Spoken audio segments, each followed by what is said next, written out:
పార్వతీపురం మన్యం జిల్లా సాలూరు న్యూస్. సంకల్ప యాత్ర లక్ష్యాన్ని మర్చిపోయిన వైఎస్ జగన్ గారు రాష్ట్రంలో ప్రజా సంకల్ప యాత్ర సందర్భంగా మున్సిపాలిటీకి కార్మికులకు ఇచ్చిన హామీ వైఎస్ జగన్మోహన్ రెడ్డి గారు మర్చిపోయారని, నేటి నుండి రాష్ట్ర వ్యాప్తంగా మున్సిపల్ కాంట్రాక్టు కార్మికులు నిరవధిక సమ్మెను వెళ్లాల్సి వచ్చిందని AP municipal workers and employees federation జిల్లా కార్యదర్శి వైఎన్ నాయుడు తెలిపారు. సాలూరు పట్టణంలో మున్సిపల్ కార్యాలయం నందు సమ్మె శిబిరాన్ని ప్రారంభించి తొలి రోజు మోకాలపై నించుని ప్రభుత్వాన్ని వేడుకుంటూ నిరసన తెలియజేశారు. అనంతరం కార్మికుల్ని ఉద్దేశించి మాట్లాడుతూ ప్రజా సంకల్ప యాత్రలో పురపాలక సంఘాల కార్మికులకి ఉద్యోగ భద్రత ఇచ్చి, సమాన పనికి సమాన జీతం ఇచ్చి, కాంట్రాక్టు అవుట్సోర్సింగ్ విధానంలో తేడాల్ని సరిచేస్తామని స్వయాన వైఎస్ జగన్మోహన్ రెడ్డి కార్మికులందరికీ హామీ ఇచ్చారని, అధికారంలోకి వచ్చాక కూడా మున్సిపల్ కార్మికులకి ఎంత జీతం ఇచ్చినా తక్కువేనని, వారి సేవలు విలకట్టలేనివని అసెంబ్లీ సాక్షిగా తెలిపారని, పట్టణాల్లో చనిపోయిన వారి కుటుంబాలకి ఉద్యోగాలు కూడా ఇవ్వలేనటువంటి స్థితిలో పాలక వర్గాలు ఉన్నాయని,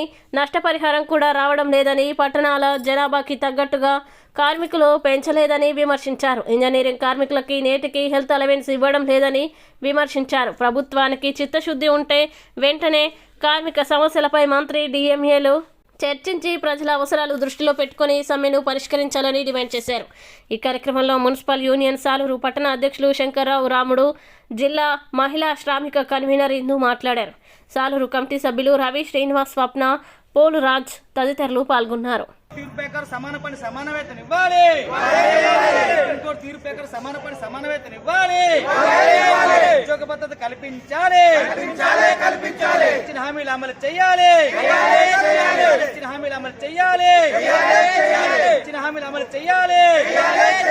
వాళ్ళ కాంట్రాక్ట్ అవుట్సోర్సింగ్ కార్మికులు పర్మనెంట్ చేసే వరకు, వాళ్ళ కాంట్రాక్ట్ కార్మికులు పర్మనెంట్ చేసే వరకు పోరాడే తీరుతాం.